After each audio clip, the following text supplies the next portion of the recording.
You're listening to the Monthly Pebble Report podcast, your Rockies minor league show on Rocky Mountain Rooftop.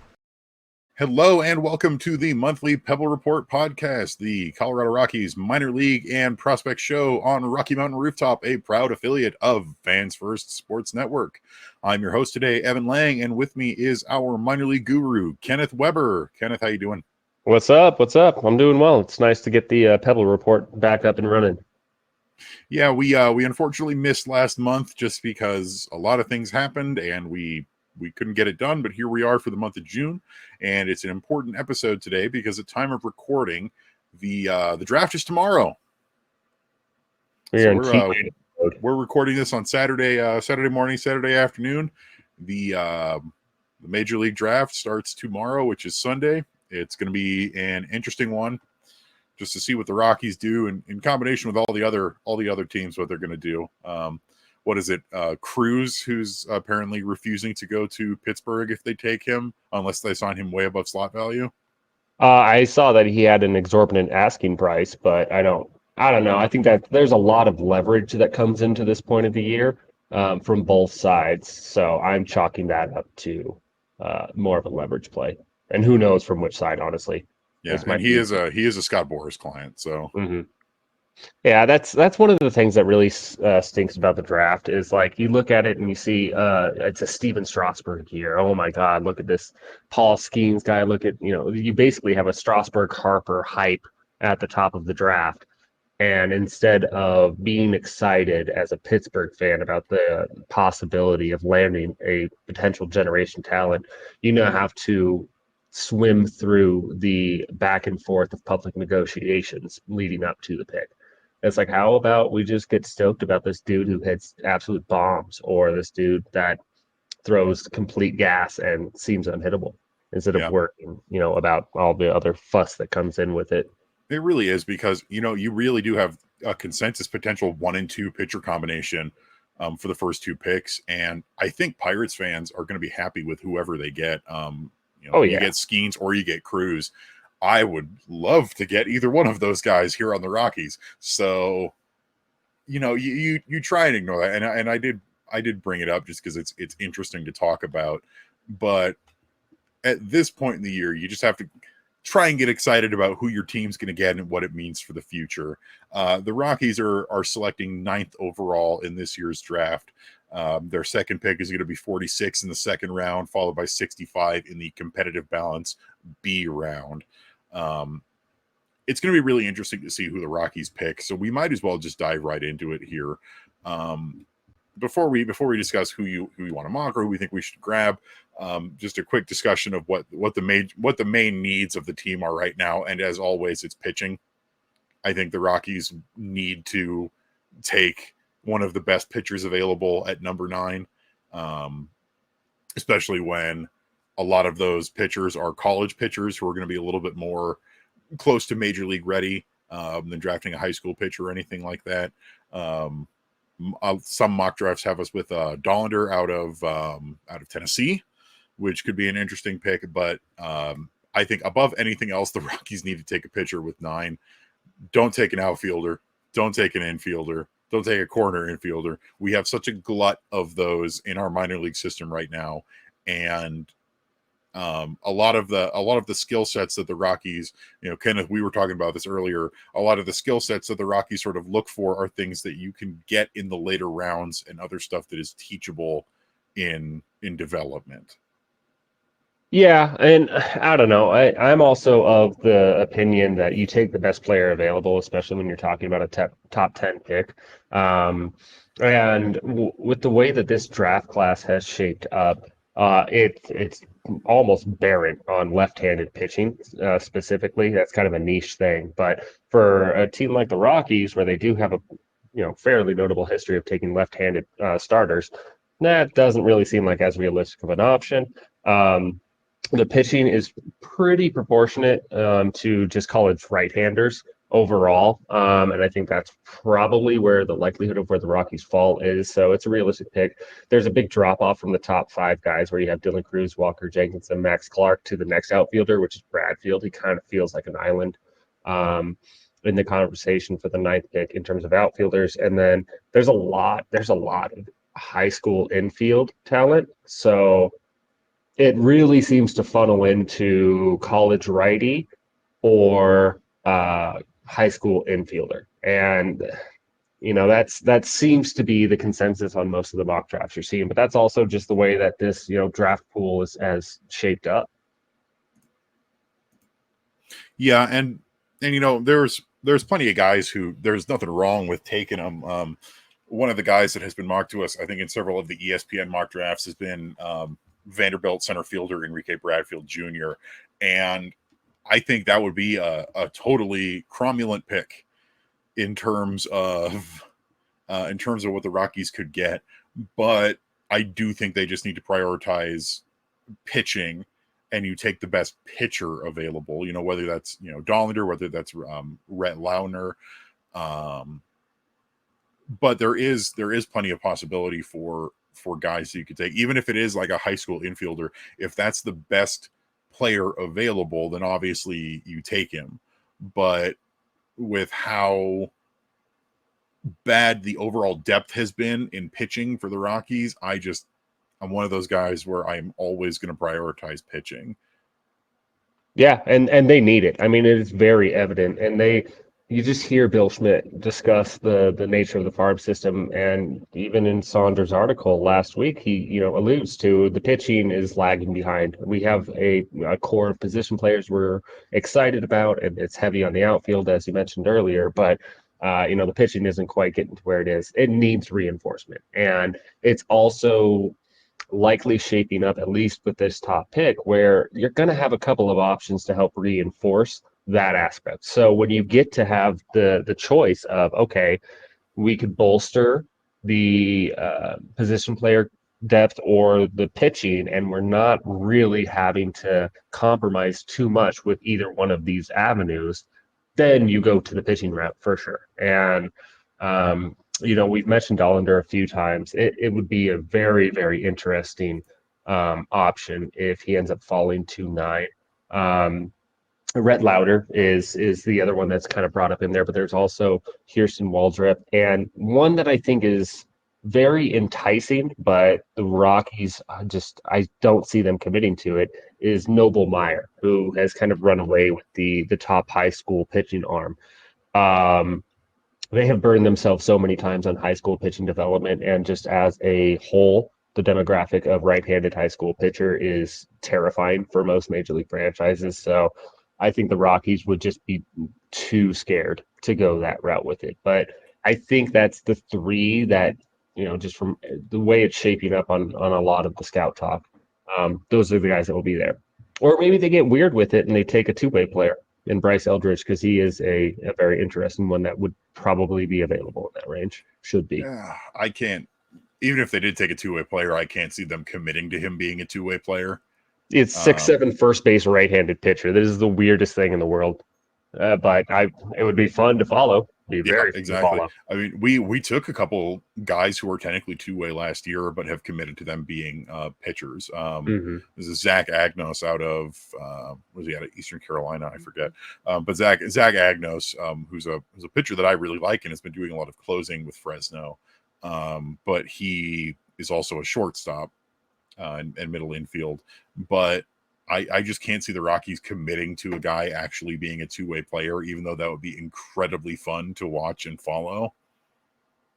Yeah, and it's not like it's worked out. Brendan McKay was probably the most notable two-way guy selected that high up, and his career is kind of in peril right now. So it's a big swing, and I seriously doubt they do it. That's something for Houston, somebody who's in a little bit more secure of a situation that can take the risk.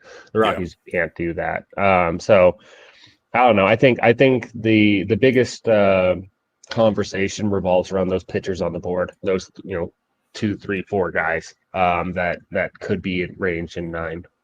Yeah, I think you brought up Noble Meyer out of Jesuit High School in Portland, Oregon.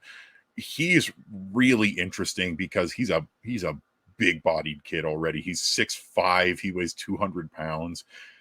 But then you get the flashbacks of another big-bodied high school pitcher that the Rockies selected named Riley Pint.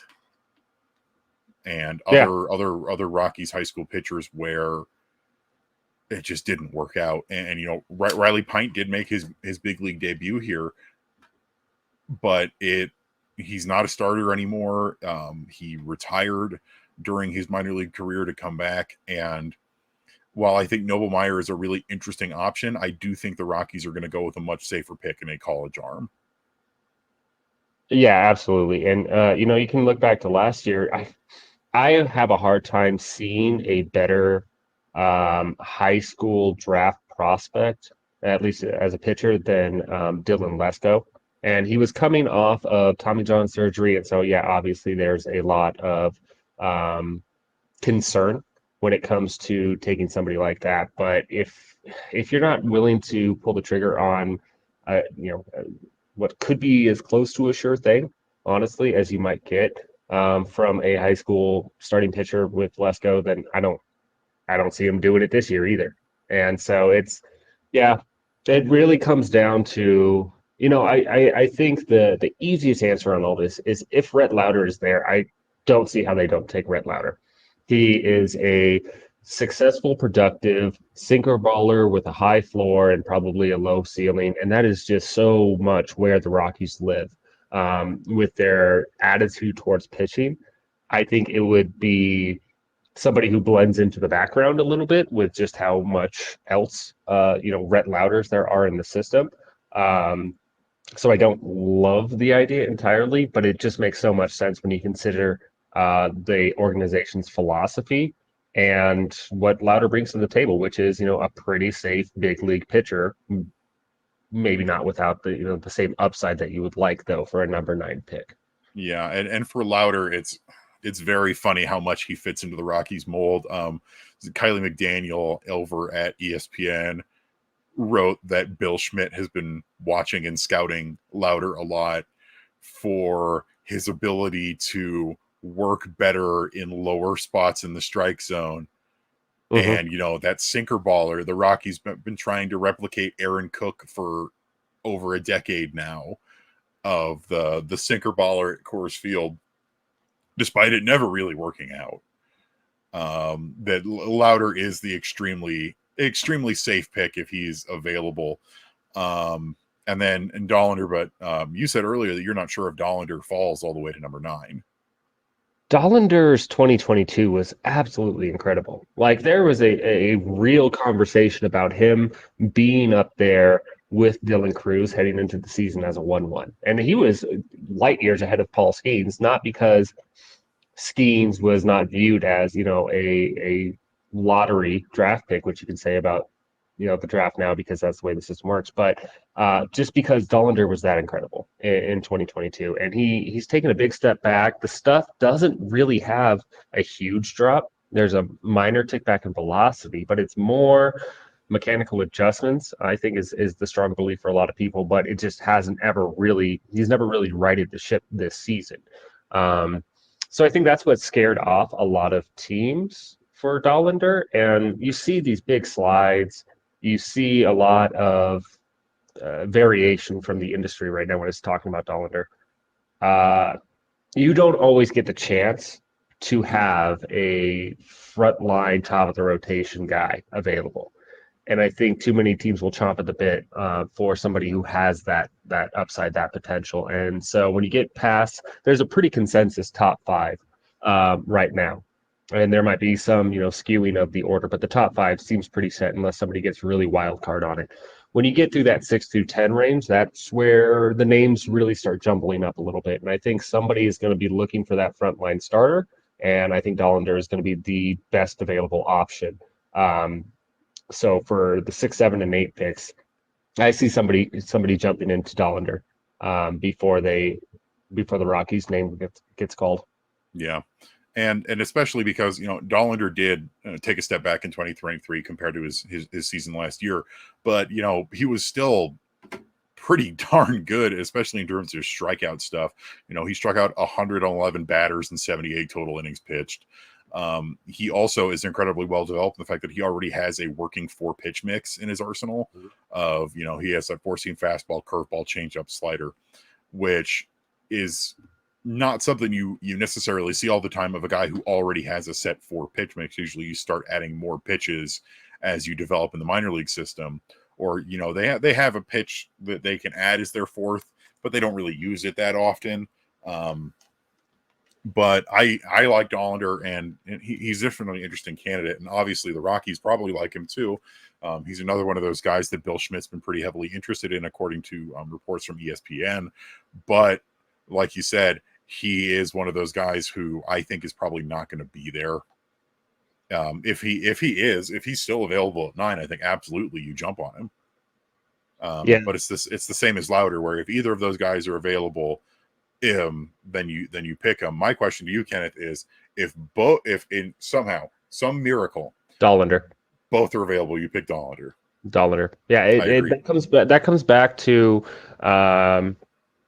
the upside play, and so this gets to what would I want versus what would I expect. I would expect the Rockies to take Louder over Dollander. I think they would have the habit of playing it safe, and this guy is the sinker baller that we feel that this is the perfect concoction of somebody that won't get torn apart at Coors Field, as opposed to the high upside risk of Dollander, where we think that this guy could turn into one of the best pitchers that we've ever had in this organization. But if it doesn't work out and we see the 2023 guy who has trouble with command and gets hit up because he's in hitters counts far too often, then yeah, I mean, it could turn into a bust. I think there's the aversion to the bust that the Rockies will go for. But I think that what Dollander has to offer is very similar to the guy that was, the third overall pick. Yeah, third overall pick, and John Gray out of Oklahoma. I think there's a lot of parallels there. So it's who I take. I don't know about Oakland, but I could see Cincinnati or Kansas City going for Dollander first. I could see Meyer and Dollander going back to back in that situation, and then it's Louder that's sitting there available, and then the Rockies just go with Louder. So yeah, that's kind of what I'm prepping myself for. Yeah, it's tough because you have the 8 other teams in front of them, all whom could pick any one of these guys ahead of the Rockies. It's obviously Skeens and Cruz are going to be 1 and 2. But then you've got Tigers, Rangers, Twins, Athletics, Reds, Royals, all ahead of the Rockies. Mm-hmm. And those are all teams who are going to go after pitching in some variety, I think. The Rangers are a little bit more set in terms of who they've got in their farm system. But with Kumar Rocker having Tommy John and no longer really being a sure thing, I think there is a possibility that they could go after pitching to try and replace him. It's one of the things where you don't know until draft day. Like all these mocks, all of these conversations, we're having a conversation here. The Rockies could go completely out of left field and do something utterly wacky, like the Rockies are wont to do sometimes. Or they go with the safe pick, like Louder, or they work something out, and we'll talk about this in a little bit. Maybe they go with excuse me, maybe you go with a guy like what was his name? Walker Martin. There we go. Walker Martin, the Colorado high school shortstop, who is good, but he's not a top 10 pick good. But you never know who anyone's going to take.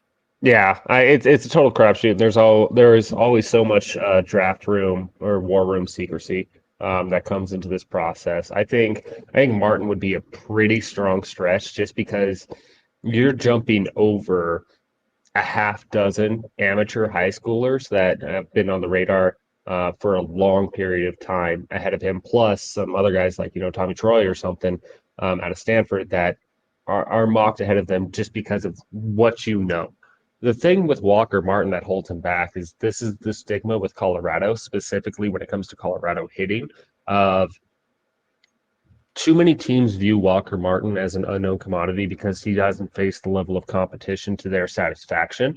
And so, yeah, we see the tools and the skill set for this guy being successful, and we think that there's a real ball player here, but he's facing Colorado varsity pitching. So because he's not a California, Texas, Arizona, Florida kid, we don't know how he stacks up compared to those California, Texas, Arizona, Florida kids. And so the risk for him comes from that general scouting report. He feels like somebody that is possible for the Rockies in their second round or their supplemental pick. And that comes into a lot more of the unknown in the negotiations where it's okay, we'll take it with our second pick and give you close to first round money. Whether or not he makes it that far, I think is very questionable. So yeah, I think the one real wild card that could come for the Rockies, especially with this number 9 pick, is who might be able to slip to them. There's a catcher out of Virginia who, because this draft class is so stacked, is left out quite a bit. But Kyle Teal, he could realistically be there. I think that would be an interesting choice if they did want to go on the position player route, and he's available. And if you had some funkiness going on in the top 5, and Max Clark or the kid out of North Carolina, Walker Jenkins, becomes available, that's kind of what's happened with Zach Veen and Benny Montgomery in previous years. Oh, we were not expecting this guy to still be here. Yeah, and so if that ends up being the case with either one of those two guys, I think that that's a very interesting conversation. I'll say Max Clark is one of the most impressive high school hitters in the film that I've been able to watch, and Walker Jenkins looks like Josh Hamilton. And so you take that monster. When you both get that. both lefty bats too, which is something that the Rockies have been trying to get more of recently, especially with up at the major league. You see how right-hander heavy we've been, especially recently. Well, those two come down to the best player available, and it's very clear that those two are top 5 talents in this draft class. And so that comes down to the negotiations and how it plays out ahead of the Rockies. But if you are looking at a Max Clark or a Walker Jenkins, and there's not some insane asking price to keep them from going to college, then it would be hard to fault the Rockies for going that route. It doesn't seem likely, though, that they slip 8 picks, or either one of them slips through 8 picks. And it probably comes down to, okay, you get to pick, what you'd like out of this college pitching crop. Yeah, it's interesting because I'm looking at the MLB pipeline rankings for the top 250 prospects in this draft class, and it really does lay out that like you have all of these other guys that are probably going to go well before the Rockies pick. They do have Rhett Lauder at number 6, which is interesting, and then Chase Dollander down at number 9. The question is whether either of them are going to be available. And then you even have guys like Walker Martin. Walker Martin's their number 30 pre-draft. And I think even if the Rockies are high on him, and you mentioned this earlier, is you don't really get the same attention of this guy like you do the guys from Florida or Texas or California or anything like that. There hasn't been a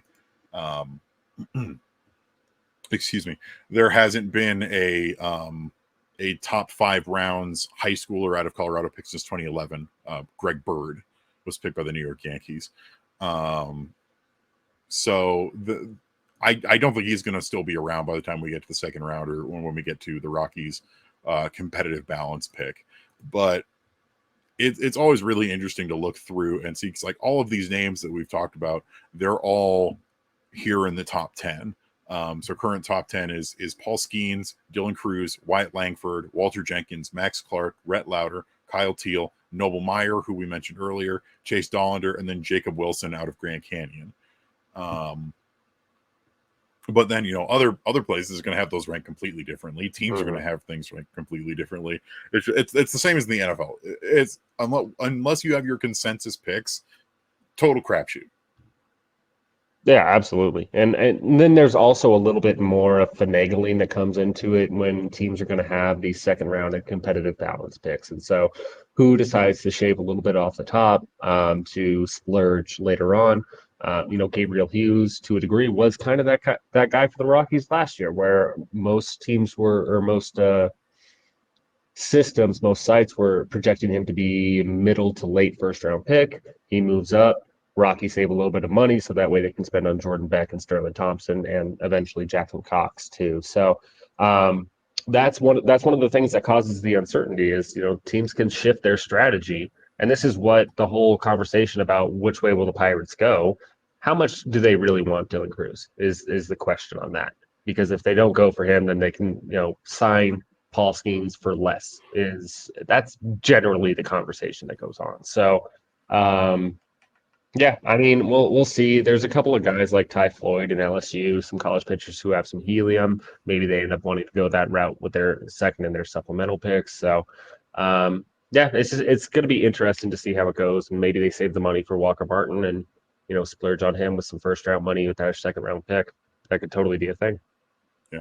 My question for you is, if we get to number 9 and a lot of these guys we've talked about are gone. So like Skeens, Cruz, Langford, Jenkins, probably all gone. Same with Max Clark.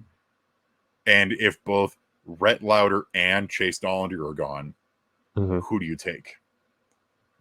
I think that's where like Kyle Teal could slip. And I think that would give some certainty on the catching position. And I think that he's a good hitter, man. He's a good hitter. He's a good receiver. He's a pretty certain thing in the position that's hard to get to. I think then you start getting into the conversation about which of the amateur infielders do you like the best. There's a very polarizing guy, Arjun Namala out of Florida, that has been so all over the board that I don't see him landing there, but he's smooth. He's a smooth, for sure, middle infielder. Colin Houck is somebody that's been attached to the Rockies name, and I think Aiden Miller is a dude that can really swing it. So, if all of the options and most of your pitching depth is gone, maybe you look at Kirsten Waldrop. I would imagine he's there, and he's probably the next best thing. Otherwise, somebody like Aiden Miller would be a pretty enticing, pick if we're talking about that high school infield demographic. Yeah, another name that I've seen linked to the Rockies a couple times is Jacob Gonzalez, the shortstop out of Mississippi, which could be interesting. And then, of course, you have Enrique Bradfield Jr. out of Vandy. I like Hurston Waldrop for what it's worth.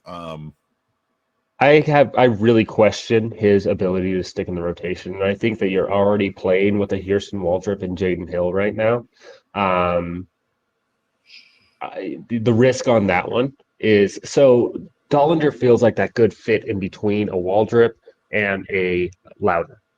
There's a little bit more security that he'll be a starting pitcher. He might not have the ceiling to be a number one or might not live up to that potential, but he at least has that ceiling. But he also kind of has a floor as a back end starter. Hurston Waldrop could be a closer or he could be an ace.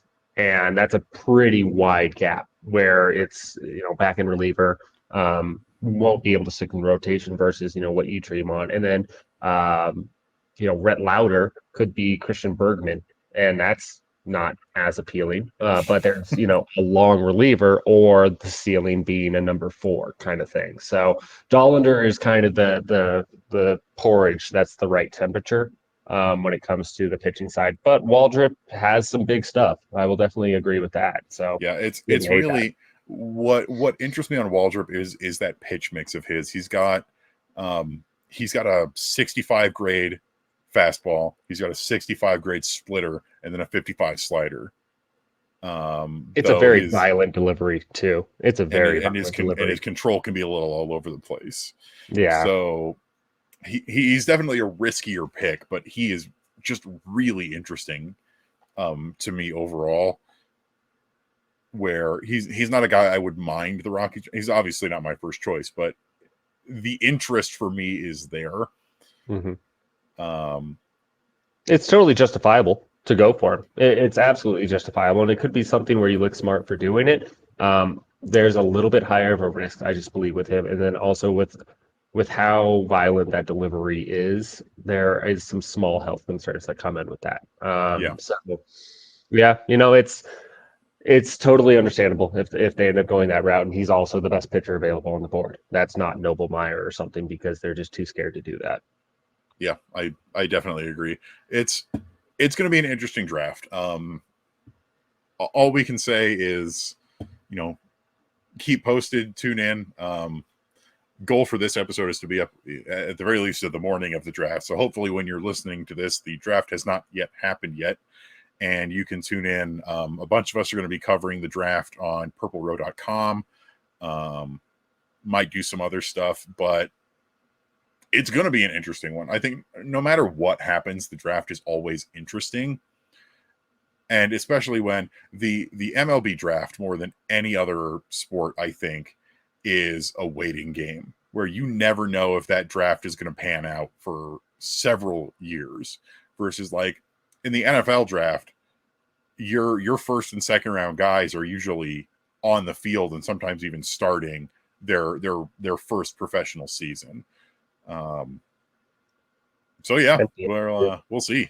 Yeah, I mean it takes patience with the MLB draft. One thing that's interesting about this is a draft class that's directly affected by the pandemic. So with it being a 5-round draft in the 2020 season, a lot of guys went to their commitments instead that normally wouldn't have, and so it's a much deeper draft just because the way that the that it's played out because of the pandemic. So. It's worth getting excited about anytime there's a draft because there's always good ball players coming through. But somebody like Dylan Cruz probably wouldn't be here in the first place. But he is now because there were, a quarter of the players selected or whatever that normally would have been. And now they're coming back around as more polished products. So a lot of good choices for the Rockies this year. Yeah, a bunch of these guys, like even Wyatt Langford, he probably wouldn't have gone super high for earlier, but he really had a good year with Florida this year, and he's going to go early, and that's going to be a good pick. And I like Wyatt Langford a lot. It's going to be really interesting because especially with how much smaller draft classes are now, which is I think kind of a bummer because you miss out on getting like, oh, this guy was picked in the 32nd round, and Mm-hmm. look at what happened, and he's become this great starter. I think that's kind of a bummer, but I do agree with you, and I hadn't actually really thought of that until just now when you brought it up about this being really the first major draft class after those commitments from the pandemic. It's going to be really, really interesting. But yeah, I definitely hope y'all follow Purple Row for your draft coverage on Sunday night, and let's see what happens. We're going to take a really quick break here. When we get back, be a little bit closer to home and folks who have already been drafted. Get talking about the Rockies farm system, where we're at here as we wrap up the month of June. So don't go anywhere. We'll be right back. Welcome back to the monthly Pebble Report, the Colorado Rockies farm system show on Rocky Mountain Rooftop. I'm Evan. With me is Kenneth, as always. And let's talk about the Rockies farm system. It's been an interesting couple months for the Rockies farm system, but we've seen a lot of breakout players as well, and a bunch of promotions. The big promotions, I think, are ones that I talked about a little bit earlier this week on purplerow.com. My Thursday rock pile was the reinforcements of relief pitching heading up to AAA Albuquerque in Evan Justice, Dugan Darnell, and Michael Peterson. And then we've also got some other guys who are flying up the ranks, like Yanquiel Fernandez, who is now up in AA Hartford. Kenneth, what are your thoughts on general promotions here for the Rockies farm system so far? AAA is getting thinner and thinner, first of all. So like Darnell, Justice, Peterson, they all deserve to be there. I think somebody like Nick Kennedy will probably be getting a good long look along the way as well. But what has been working for Albuquerque is needed on the major league front. So that lineup especially has kind of really thinned out. That's like, old friend Wynton Bernard is back in the fold for that reason. So the upper levels are still concerning. I think that there's a potential for a second half breakout in AA and somebody like Fernandez jumping up to that level, probably soon to be joined by Jordan Beck, maybe even Amador, to be honest. Is exciting and is also going to be time for some prove-its in the second half of the season, so it's definitely worth watching. But the lower levels still remain enticing, and that's a good thing. It's just now you need to start seeing some fruit bearing in those upper levels, and AA in the second half in particular is something really worth keeping an eye on, as they have Fernandez, a Hughes, a Beck, Case Williams, if you want to lump them into that conversation. It's something where we need to start seeing it inch closer to the major league level. Yeah, what for Amador, you need to see him get healthy is my big thing. Where he's on the IL right now, but if he recovers well and we can get him up to speed, definitely I agree with you that he's one of those breakout candidates.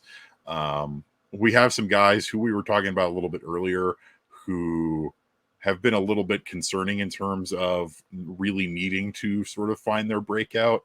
And I do think we are potentially starting to see Drew Romo hit a good stride, where he was definitely improved in the month of June, especially compared to his May and April, which were really rough. Really rough for him. And he's in June and now July been looking a lot more solid, which is really good to see. But that again brings back to the overall Rockies catching situation, which is fairly thin on the upper levels as well. Can't talk about the catching without saying that Willie McIver is finally back from his injury that kept him from playing at the beginning of the season, which we did see render a guy like Jorge Alfaro expendable. Jorge Alfaro was signed to a minor league contract. We had him with the Rockies for a week or two, designated him for assignment, and he did not accept the outright to AAA and rejoin the Boston Red Sox farm team. But having Willie McIver back is really great, and he's had a very strong start to returning to the Isotopes. And he's a guy where I don't know what the big league club's plan with Austin Wynns is. I know that the team likes him, but he is a defense first catcher, and I think you could potentially see Willie Mack make his big league debut maybe late this year if he continues to play well coming off of that injury, which is really nice to see. I mentioned we were recording the big league show earlier today, and I mentioned that, man, think about how happy we'd be with our catching situation if Elias Diaz was 4 years younger, 28 years old, not 32. And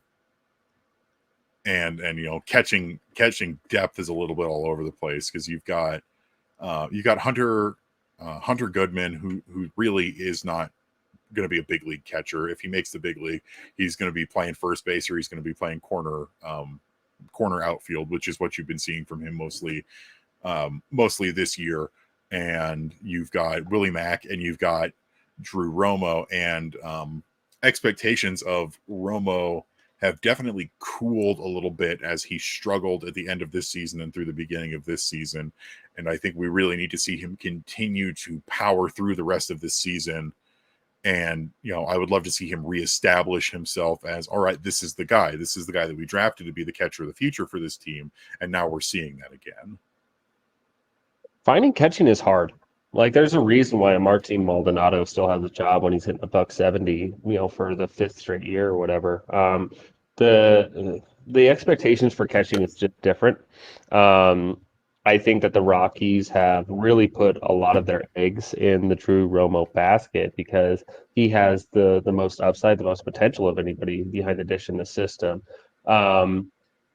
And for this season, he broke his hand halfway through last year. His numbers tapered off, and then he was still promoted to AA this year. It's not an easy test. And so I think it's easy to get carried away that, oh no, Drew Romo is not going out there and turning into JT Realmuto in front of our eyes.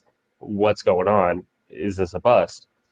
He's in a natural progression, and he's also coming back from an injury as a hitter, while facing, kind of the biggest proving grounds, the biggest test to this point in his professional career. So the June and the July has been a lot better, whether that's the adjustment, whether that's getting healthy again, whatever the combination is, he's on a good path. And there's a little bit more reinforcements, as you mentioned, with McIver coming back into the fold. He was somebody that was really on the ascent to be a backup catcher, a realistic third catcher, backup catcher at the major league level at this point, but has been hampered by injuries.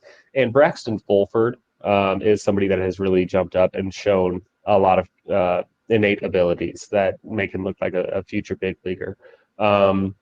So the depth at the position as a whole, relative to what the expectations are for catchers for all 30 major league clubs, is not terrible. It's not.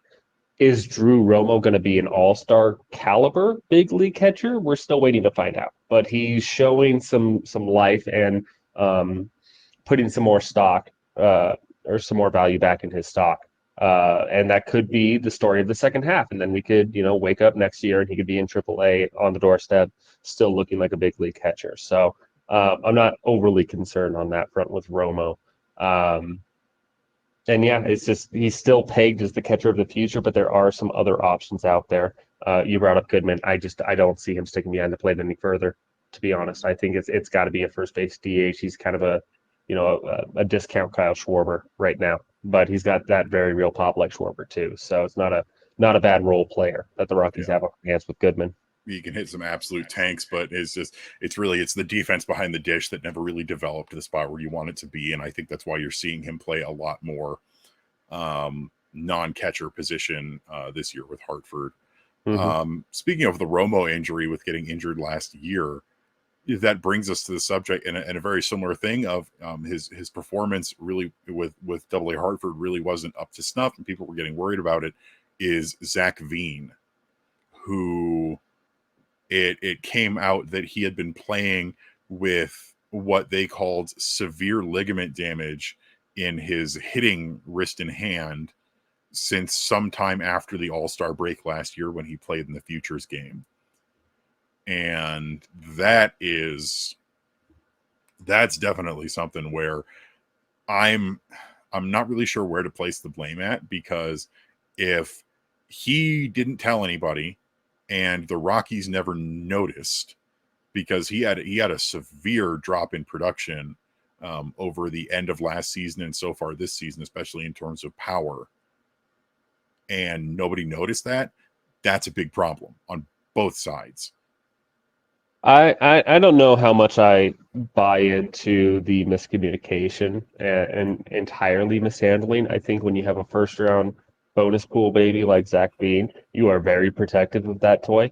And I have a hard time seeing the organization being unaware of what's physically was going on with him. I think that what I could believe more easily is this is somebody that we need to start promoting for the organization. We need to keep on trying to push Zach Veen to get closer to the major league level. I think that was probably more of a strategic decision rather than, we don't know why he's just not the threat with the bat that we envisioned him to be at this point.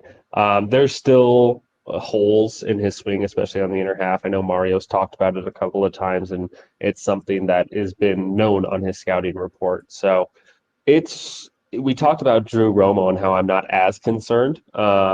It's hard not to be concerned a little bit right now with Zach Veen. There's so much invested in him being a centerpiece of the organization, yet there hasn't, it's really stalled at the AA level. And now there are health concerns that could either be the explanation for it or could be the start of a real plummet in, what you expect Zach Veen to be. And we have to basically wait a year to find out which direction that's going to go. So It's hard not to be concerned of, okay, what's this going to look like when he comes back? And the drop-off was precipitous too, mm-hmm. where, prior to the Futures game, prior to the All-Star break with High Spokane, Veen had 11 home runs. He stole 41 bases, and he was hitting 285, 382, 479 with 54, RBIs.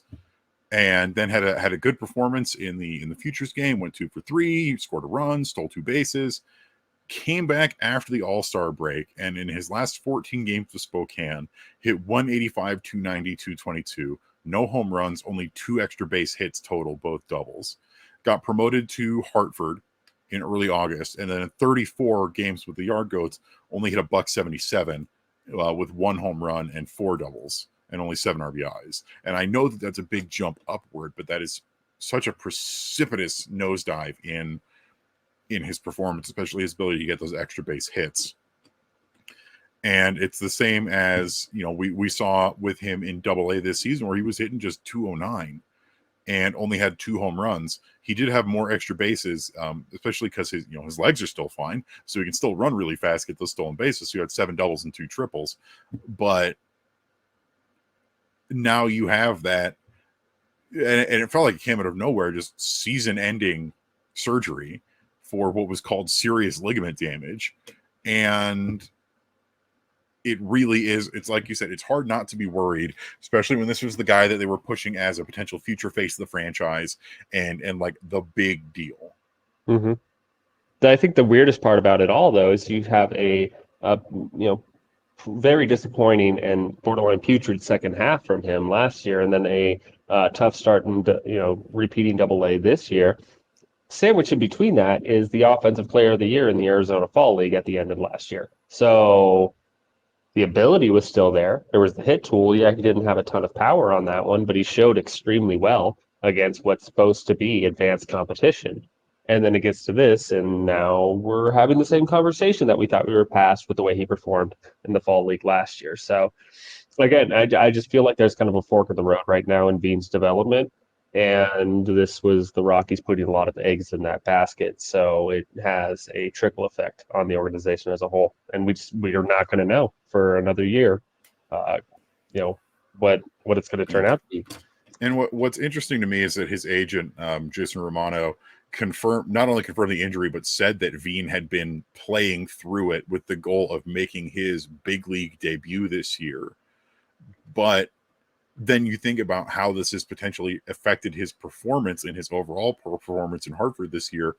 And you look at it, it's like, if you had been fully healthy, maybe you could have made your big league debut this year, but you haven't been healthy and you haven't been performing well.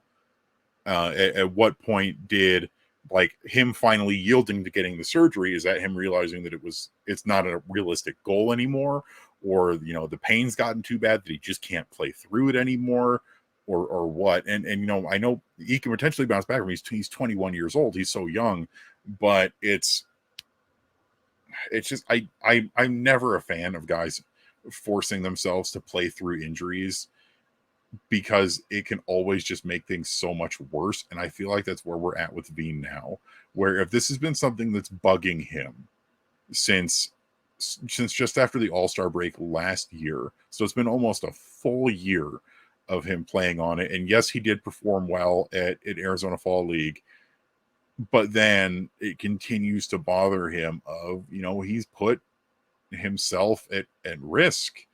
And I hate to see that, because he is such an interesting and promising young player. But was it worth it in the end to have played through this damage and played through this pain? And now, halfway through the season, we're having to have this conversation because of it. I think realistically, you were facing a lost year if you went forward with the surgery after the Fall League, or at the start of the season, whatever it is. This was probably going to be looking at anywhere from a 6 to 12 month minimum recovery time. So probably you're facing the two options of, do I try to catch on late in the season, well behind the curve, and step into Double A, hopefully feeling better, but who knows? Or do we try to move forward with what we have right now? And if it's not panning out, or, hey, if it is working, then that's good for both me and the organization, because I'm climbing up the ladder. If it's not working out, let's just go ahead and cut it now. Hopefully I can be ready and fresh for the start of 2024. I see that. It makes sense in my head, and that's why I think it's the former of this was decided on both sides, both the Rockies and Veen, to try to press onward, especially with the way that the Fall League went last year, and see if we can keep moving forward. And now the performance isn't there. Who knows about the pain level and that side of it? Let's just cut our losses and try to look for 2024 at this point. It makes sense. I'll say that much. And yeah, it bums me out so much. I hate seeing guys play through injury. I hate the idea of it being a mutual decision of both the Rockies and Veen's camp going, yeah, let's keep going, because I don't think it's a particularly great look for the Rockies to allow someone to play through that kind of injury. And I don't think it's a great look for Veen in terms of being the smart play to keep pushing through it, because I think, and I'm not a player. I'll put that out there right now. But I feel like the better alternative would have been to just bite the bullet, get it done, and then try and catch on later in the season when he was already somewhat ahead of the curve for where he was at in his development. And now with estimated 6-month recovery time, he's 6 to 12. They're expecting that he can resume baseball activities in December. He's looking at playing, winter ball or anything like that. I would have much rather just waited, like have him get the surgery maybe after Arizona Fall League of like, I played in Arizona Fall League. I did great there, but clearly the power wasn't there and something didn't quite feel right. I got my wrist checked out and here's the problem. And then have him come in healthy, but with lower expectations for the end of the season, and then reset those expectations for spring of, next year, or even have him play in the Arizona Fall League this year.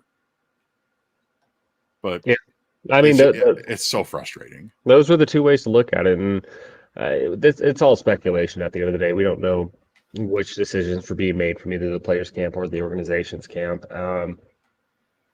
The last thing I'll say on it is just there's a lot invested in Veen and Tovar being the new Tulo Cargo when it comes to the franchise's future, and that's a lot of what the organization is trying to sell to the fan base. So it's easy for me to believe that it was okay. Let's try to make this year happen as best we can from both sides. And hey, at this point, it's just got to be, hey, we need you to start climbing in 2024. And if he doesn't, it's going to set the org back because they have a lot invested in Zach Veen being the dude. I mean, I can see that, though. Also, we are seeing some of these other outfielders start to emerge and look really promising to the point where I feel like you could have been safer with this. Granted, hindsight 2020, but now you've got Jordan Beck, who's been obliterating the ball down in high A. You've got Yanquiel Fernandez, who's just cruising through the minors and has been so good, where I don't think it's as huge a setback for the organization as a whole, but it's not great.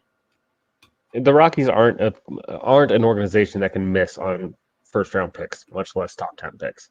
And so that it's going to be detrimental no matter what. And so, I mean, you might be able to soften the blow a little bit with a Fernandez, with a Beck, maybe a Thompson or a Montgomery. And Montgomery's another guy that we need to talk about catching, getting up to speed. But yeah, just that's the Rockies are draft and develop. So if they don't develop the guy they draft, what are they doing? Yeah.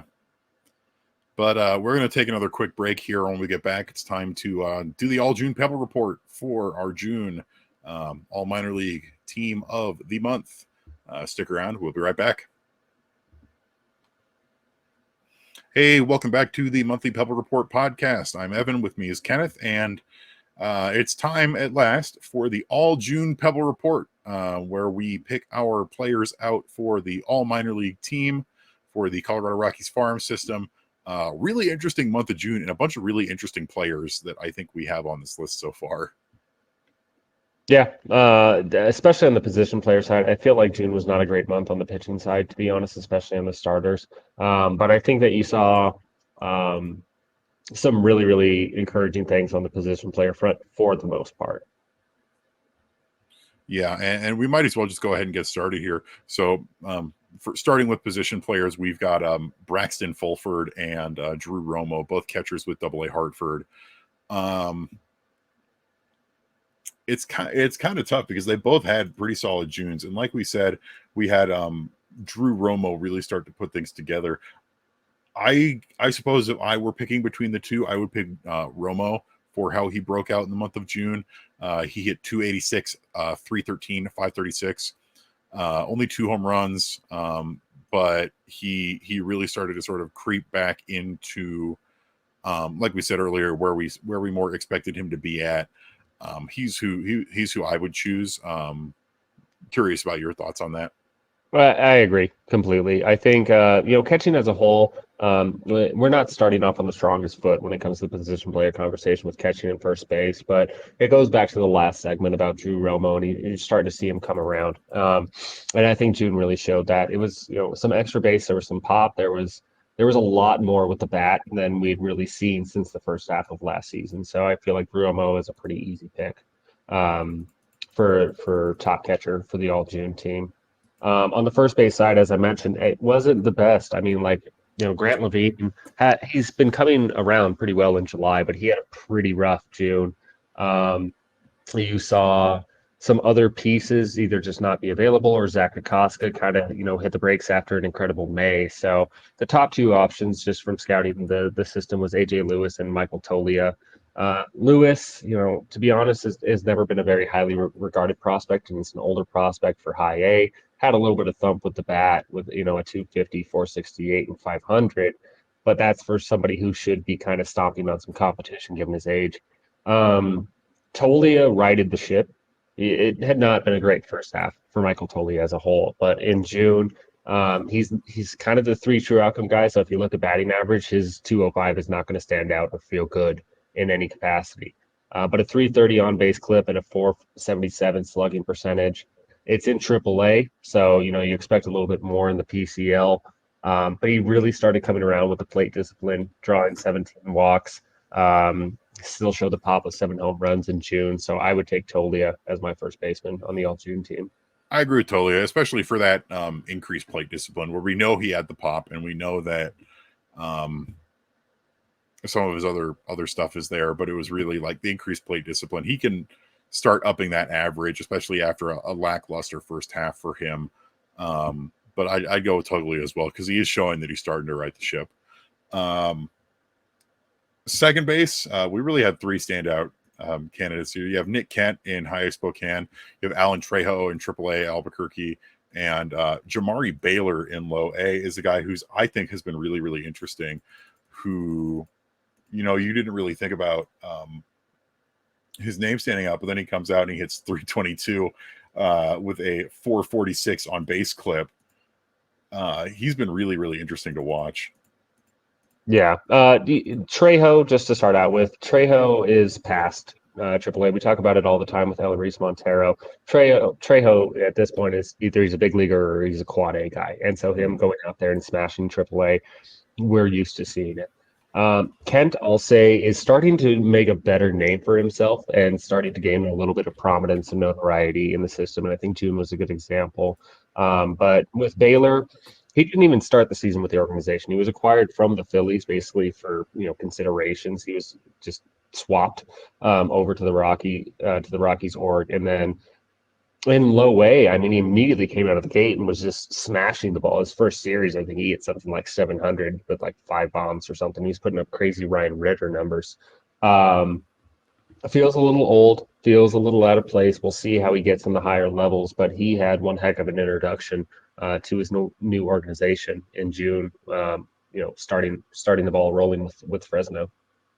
Yeah, and he started out in High A for the Phillies organization before they swapped him for cash. So he played a little bit in High A. We introduced him to the organization with the Arizona Complex League, just to sort of get him acclimated. And then, one heck of an introduction for him in Fresno this year. I think if he keeps playing like he is, he's probably not long for Fresno. He's probably going to get moved up to Spokane. Definitely at some point after the All-Star break, if he continues playing like this. 22 years old. He's older, but he's not too old. But he's my go-to for second base. Yeah, and we talk about the possibility of him getting bumped up. Performance-wise, I don't disagree with that, and also he has some experience at the level. But Ryan Ritter is in the conversation for the shortstop All-June team, along with Adele Amador. Ritter just got promoted to High A, and it's been kind of a long time coming. He, as an SEC player out of Kentucky, has just pulverized the California League all season long, and then June was no different. Socked 6 doubles, 3 triples, 6 home runs. Dude goes out there and has 15 extra base hits in half of his hits are going for extra bases. He's got a 353, 418, 706 slugging percentage in the California League. And so the numbers have been so cartoonish for Ryan Ritter at Low A this season that it's hard not to go with him. And June was just another example of that. So you now are looking at a Spokane infield up the middle with Ryan Ritter and Amador. Um, do you really put Jamari Baylor, prioritize playing time, for Mm, Baylor of either of those guys? So that's my yeah. only hesitancy on that. But Ritter and Amador, as we mentioned in the last show, I think it was hit by pitch on the hand is slowing him down right now. He's back on the injured list. And so when he's on the field, he's been exceptional to the point where some publications are putting him as the top Rockies prospect at this point with Tovar graduating. And I don't think that that's crazy. I don't think that's super far-fetched. He's been that impressive. And the plate approach and discipline that he showed in low A is doing it against advanced competition too. So you've seen everything you want to see out of Almador this year, except for the full slate of games. So both of them, the shortstop position is feeling pretty good, and if Carreras can get on track in Double A, you're feeling even better about the shortstop position as a whole in the middle levels for the Rockies right now. Yeah. The main thing with Amador is just him getting healthy, and whether you're going to keep him at shortstop or if you're going to move him to second base later in his development or anything like that. There's a couple guys in this organization where their overall position where they're going to land at by the time they're close to big league ready is not necessarily set in stone. But man, Ryan Ritter, what a crazy introduction he's had to professional baseball, where when we drafted him, like one of the concerns was that, oh, he's an incredible defender, but you don't really know how his hit tool is going to develop. And that hit tool appears to be developing just fine. Yeah, when he had OPS over 1,000. He's had multiple Player of the Month honors, was named California League Player of the Month for June. The Rockies named him one of their minor league players of the month for June. Just in terms of, Ritter played the full month versus Amador had the injury. My pick for shortstop is Ritter, though having both of those guys in high A Spokane and having them, sort of continue to track with each other is a really appealing prospect right now. Yeah, and the glove, there's been no indications that any of that has been untrue, and that was his calling card on his prospect profile. So the whole thing with Ritter up to this point has been okay because he came out of the draft and completely destroyed the complex league too. It's an SEC bat. He's faced insane competition to this point in his career, so he's kind of been working parallel to what he's already, graduated from. How he shows the rest of the way in high A, and then when he gets to Double A is going to be the real test for Ritter. But hey, you couldn't ask for anything more to this point from him. So yeah, it's big. You want to take third base? Yeah. So third base, you have two guys, sort of opposite ends of the spectrum. You have a guy who's looking more and more major league ready in Aaron Schunk with AAA Albuquerque, and you have a guy who I believe we signed as an undrafted free agent after the draft in Skyler Messenger down in Low A Fresno, and they've both been really entertaining to watch. Honestly, I don't know who I'd pick between the two because I've really enjoyed watching both of these guys. So you have Skyler who's slashed 311, 429, 432 in the month of June versus Schunk who went 303, 354, 434. One home run for Schunk versus two for Messenger. Schunk missed a little bit of time at the end of June. According to Thomas Harding, he had some hip discomfort that had been bugging him. So for the last week and a half, he didn't really play. But still really interesting. He's one of those guys where if we weren't so loaded up on corner infielders, I would think would potentially make his big league debut this year. But that depends on what the Rockies do at the trade deadline and how they move forward with this team following that. Versus Messenger, you're getting a lot of impact out of a guy who you didn't necessarily expect to be getting that much impact at the beginning of the season when you picked him up. Yeah, and Messenger's a Colorado kid out of Niwot, so that's a fun story on it. There's such a ground floor with him right now. To see him having success in pro ball and full season ball is encouraging. I think for me and for my preference, based on proximity alone and kind of track record to this point, I would go Schunk. just because, as you mentioned, as a September call-up, Shunk does feel like a viable option just on performance. Now, whether the roster construction permits it is a different conversation. But, Shunk really lost some luster, I think, after his 2021 season. And now he's in his second straight year of putting together a pretty solid campaign, and he's on the doorstep of the majors. So this is somebody that, the organization has been high on for a long time and stuck with, and now he's looking like there could be some payoff soon for him. So for that alone, as long as Shunk is still doing it and still looking like he belongs, I would go Shunk for third base. Absolutely. And then starting off with the outfield, our first pick for the outfield is a really easy choice. Mm-hmm. Who else but Yanquiel Fernandez, who had just an absolutely fantastic season so far with High A Spokane.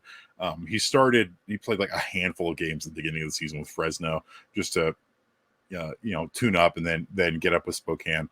Absolutely excellent with Spokane, and promoted to AAA Hartford just recently, and he already has Double A Hartford. Mm-hmm. And he already has like 5 home runs in his first 10 games as a yard goat. And of course, some of that goes into July. But overall, in the month of June, Fernandez hit 310, 344, 724 with 4 home runs there. Only drew 2 walks. He's still working on his plate discipline, but he also only struck out 12 times in the entire month. He's great. I love Yanquiel Fernandez. Yeah, and that's actually just his Double A. I kind of flubbed on that one a little bit, just because that's not showing the whole story. Because he spent a good amount of the month, the first 3 weeks basically in the first 2 weeks at least in High A. But he finished with a 996 OPS overall, with 154 WRC plus over the course of June between the 2 levels. He is so deserving of the promotion up to Double A, and there's a lot of reasons to get excited for him overall. 9 bombs, overall 13 extra base hits, half of his 26 total hits going for extra bases. He's hitting the ground running in Double A right now, and I think it's easy to overlook that.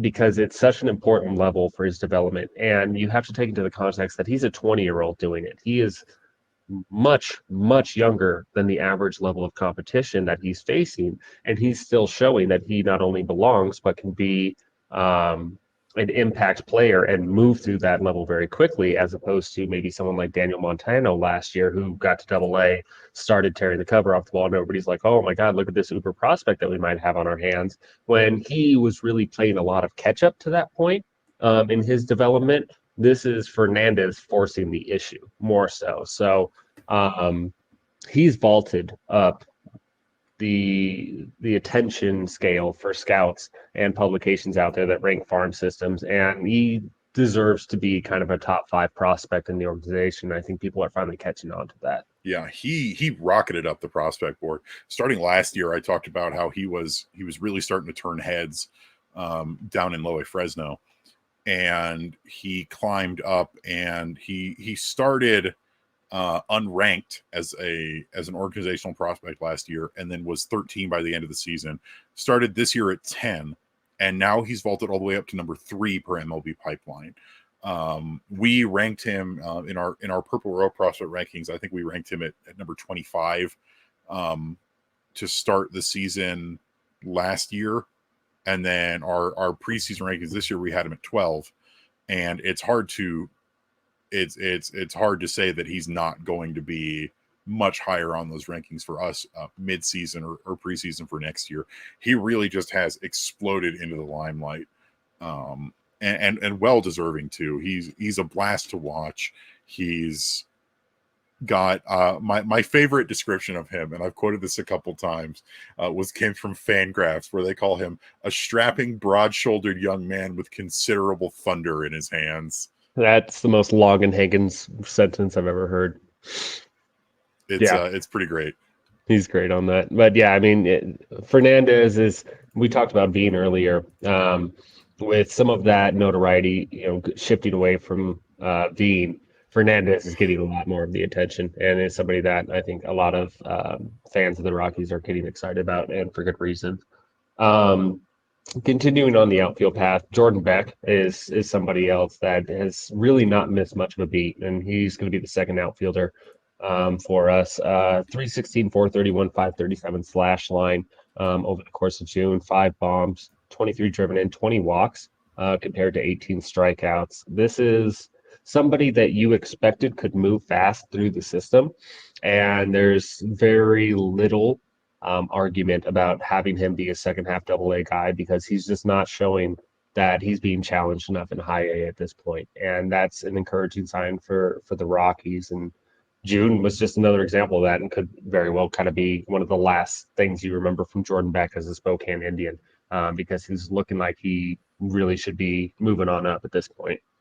Hasn't missed a beat in July so far either. As we head towards the All-Star break, he's already got a 704 slugging percentage. Like the legend of Mike Honcho continues to grow. He was named Northwestern Player of the Month for June. Incredibly deserving of that. And the Rockies also named him one of their minor league players of the month for June. Jordan Beck and Yanquiel Fernandez are just like the 1-2 punch. Where, man, when they're both together in Hartford in hopefully a couple weeks, that's going to be a lot of fun. Yep. Who you got for the third outfielder? Number 3 is a little bit more tricky, but I want to give props to Benny Montgomery, who has started improving a lot more. Benny Montgomery was one of the guys at the beginning of the season we were talking about being a little worried about in terms of his development, and he's I think starting to put it together, where he's having a much better season now overall for the season. He's got an OPS of 737, which is not incredible, but definitely a big step upward. Month of June hit 259, 357, 355. The power is. Sorry, I was reading the long line there. Month of June is 265, 390, 361. 2 home runs, 2 doubles. Draws a decent amount of walks, showing good plate discipline. He has 16 walks to 33 strikeouts in the month of June, which is something you want to see. It's just I think he's finally starting to get it put back together after being healthy now is a big thing, where he's been hampered by injuries a lot early in his professional career. And now that he's healthy, I think he's another guy where we could potentially see him at the very least in Double-A Hartford by the end of this season. But I'm really happy to see Benny Montgomery, Benny and his Jets, as it were, putting things together here this season, especially in June and moving forward. Yeah, he missed about 2 weeks in the middle of May, and that was a concerning thing just because how last year went. He never really kind of got that full year of development in his first pro season. So for him to return from injury and be able to play a full slate since then has been encouraging, and you just started seeing a little bit more of the production over the course of June. That on-base percentage, seriously, with a 390, you see a leadoff hitter with that speed and that athleticism that he has. And since the start of June, he's been playing every day. He's got a 120 WRC plus with an 800 OPS. It still looks like a big leaguer. It's just got to be out on the field every day, and so at least in June he showed that. So super encouraging there. Definitely. The fun part was the hitting. On the pitching side, there's a little bit of a drop off just because you're not, Gabriel Hughes is on our list, and he had one really wretched start over the course of June, but the rest of the time he's been showing that he belongs in Double-A. So we're giving Hughes a nomination for the All-June team, despite having an 8.14 ERA. Again, you give up 10 runs in 2 1/3 innings or whatever in the middle of that. It's never going to be a pretty looking ERA. So he at least is moving. You're not seeing the same type of progress from some other guys like Jaden Hill. Case Williams has kind of bounced up and down. But one guy who I think really stood out that I want to talk about is Carson Palmquist. Carson Palmquist has been putting up some pretty bonkers strikeout numbers and has made it look like he should be kind of moving into that Double-A rotation at this point. He ended the month with a 3 ERA on the nose. Let me pull up his strikeout numbers real quick because he has just been going nutty lately. While I'm pulling that up, why don't you give your pick real quick? I'm really happy with how I always butcher how to pronounce it because it's spelled very uniquely. Gerard Candy. He had a really solid month of June as well. I think he's been one of the guys who's just been overall really impressive this year. 2.86 ERA with Spokane this year in this month in 4 starts. Looks like we don't have his strikeout numbers either. Yeah, it's on the whip side. That's my bad. So he was it's on the whip line. Yeah, so he had 21 Ks in June in 22 innings. Which is really solid. He showed good repeatable command as well. I like him a lot. He's definitely one of the guys I would have on my list. And another guy, much like Carson Palmquist, where you can see them being in Double A pretty soon. Yeah, and a 184 opponent batting average against for Candy. Palmquist had a 205, and he had 35 strikeouts over his 21 innings. And so, Candy is somebody that has been in favor from the Rockies development side for a while now, and somebody that they've always lumped into the conversation of their pitching prospects. This year has been a very attention-grabbing year, I feel like, because the production is starting to finally catch up to the pitcher that they've always believed he can be. So Candy's been a stalwart, and he's kind of been the most consistent pitcher, I feel like, for Spokane this year. There's 2 guys down in low A. Yordi Vargas gets all the attention for low A, and deservedly so, but 2 recent draft picks, Connor Stain and Michael Persecki, have had pretty good Junes overall. Persecki had a 3.9 ERA. 5 games started, had a couple of hard luck losses, but over 27 2/3 innings, 11 walks to 30 strikeouts. He'll have some really dominant performances that he'll be able to throw out there, and shows some potential for middle to even number 2 ceilings every now and then. That probably is a little bit lofty, but it's somebody that is looking a little bit higher up than I think, or trending a little bit higher than some people expected. And Connor Stain was somebody that a lot of people were excited about as kind of a mid-round draft pick, big arm.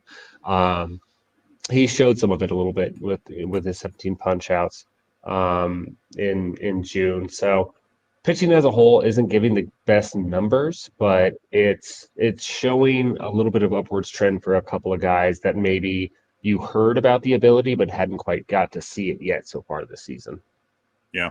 And then on the relief side, I got to start with my man, Evan Justice, who just got promoted to AAA Albuquerque. He's yet to make his debut up at AAA.